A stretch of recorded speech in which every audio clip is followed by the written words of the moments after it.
السلام علیکم ورحمۃ اللہ وبرکاتہ۔ آپ سب ٹھیک ہیں؟ اللہ تعالیٰ آپ کو تندرستی صحت والی زندگی عطا فرمائے۔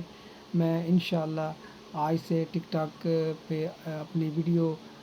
جو نشر کروں گا، اور یہ میں روزانہ کسی نہ کسی موضوع کے اوپر، سیاسی موضوع کے اوپر، مذہب کے حوالے سے،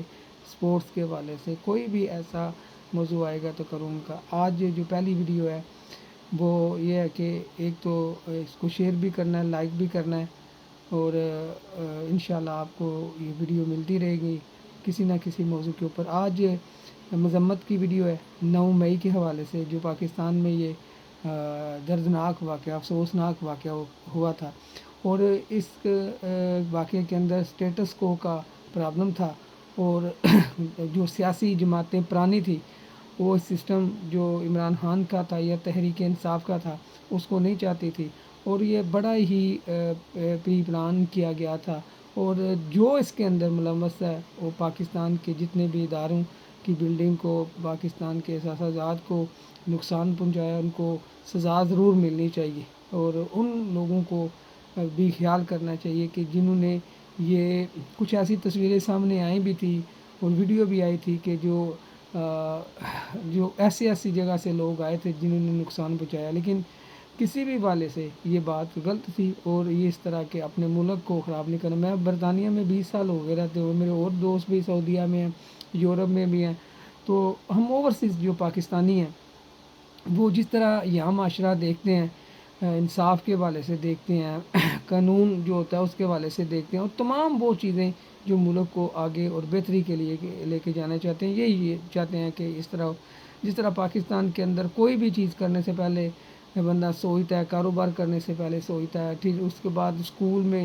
داخلے کے لیے سوچتا ہے، کھانے کے لیے سوچتا ہے، ہر کام وہ سوچتا ہے کہ یار کس طرح سسٹم چلے گا، لیکن الحمدللہ سسٹم چاہ رہا ہے اگر ایک گھر کے اندر ایک کونا صاف ہو، دوسرا نہ صاف ہو، تو مہمان کو ایک کونے میں لے جائیں، ٹھیک ہے، وہی کونا دکھائیں، تو باہر والا حال یا وہ چیزیں نہ دکھائیں، تو اس نے وہی رہنا ہے۔ اسی طرح پاکستان کا ملک کا حال ہے کہ تمام جو ادارے ہیں ان کے آپ آفس دیکھیں یا سسٹم دیکھیں، اب ماشاءاللہ کافی خوبصورت ہو گیا ہے، لیکن پاکستان باہر جو عوام کی حالت ہے وہ ٹھیک نہیں ہے، پریشان ہے، اور ان کے لیے کسی بھی گورنمنٹ نے کوئی کام نہیں کیا خوبصورت بنیادوں کے اوپر، یا کسی کو یہ نہیں کہا کہ اگر زکوٰۃ بینکوں میں اکٹھی ہوتی ہے تو انشاءاللہ ہم ارادہ کرتے ہیں کہ جو زکوٰۃ لینے والے لوگ ہیں نیکسٹ ایئر نہیں ہوں گے انشاءاللہ، یہ عمل ہونا چاہیے، یہ باتیں ہونی چاہیے، تو وہ نہیں ہے۔ تو اس 9 مئی کے واقعے کی مذمت کرتے ہوئے ان لوگوں کو ضرور سزا ملنی چاہیے جو اس کے اندر شامل ہے، لیکن پاکستان کے اندر آپ دیکھیں اے پی ایس کے اندر بہت بڑا واقعہ، بڑا دل ہراس، اور اس کے اندر آپ بات نہیں کر سکتے جس طرح ہوا ہے۔ پھر اس داتا صاحب میں یہ دھماکے ہوئے، بڑے سسٹم ہے، بڑے دن ہیں، لیکن اللہ تعالیٰ نے مسلمانوں کو وہ دنوں کی اجازت نہیں دی، جس طرح برطانیہ کے اندر، یورپ کے اندر، دوسرے وہ ملک ہیں جو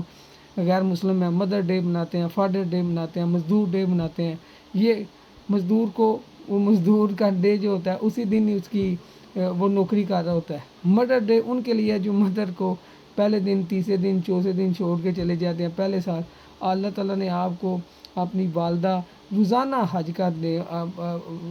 ماں باپ کا چہرہ دیکھے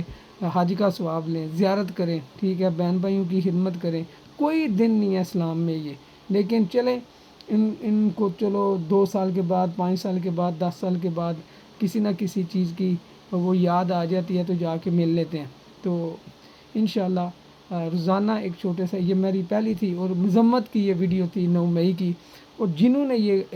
کیا ہے ان کو سزا ضرور ملنی چاہیے، اور یہ میں نے پہلے بھی بولا یہ سٹیٹس کو کا معاملہ تھا، اور وہ پرانی جماعتیں جنہوں نے پاکستان کے اندر غریب کو غریب تر کیا ہے، ٹھیک ہے، خود وہ امیر ہوئے ہیں اور غریب تر غریب۔ آج آخری بات کرتا ہوں کہ ایک شخص اچھی بات کسی سے بھی لینی چاہیے۔ وہ کہہ رہے تھے کہ میں نے ایک ملک کو دیکھا ہے کہ وہ کہیں دورے پہ گئے ہیں تو ان کے ساتھ سارے بزنس مین گئے ہیں، سب بزنس مین گئے ہیں۔ ہمارے جو حکمران ہوتے ہیں، یہ طنز نہیں ہے، یہ بات حقیقت ہے، ہمارے جو حکمران ہوتے ہیں بزنس پہ جاتے ہیں ان کی فیملیاں ساتھ ہوتی ہیں، عمرے پہ جاتے ہیں ان کی فیملیاں ساتھ ہوتی ہیں، حج پہ جاتے ہیں ان کی فیملیاں ساتھ ہوتی ہیں۔ یہ جو ملک ترقی کرتے ہیں نا، وہ ان اپنے ملکوں کو سٹینڈ کرنے کے لیے ملک کا سوچ کے جاتے ہیں۔ تو ہماری دعا یہ ہے کہ اللہ تعالیٰ پاکستان کو سدا سلامت رکھے تا قیامت۔ انشاءاللہ ہمارے بزرگوں کی دعا ہے کہ یہ سدا سلامت رہے گا۔ یہ نبی کریم صلی اللہ علیہ وسلم رحمۃ اللہ عالمین کا یہ تحفہ ہے، یہ کبھی بھی اس دنیا کی ہستی سے نہیں مٹے گا۔ انشاءاللہ اللہ کے فضل و کرم سے فلسطین کے لیے خصوصی دعا کرے، اللہ تعالیٰ ان کو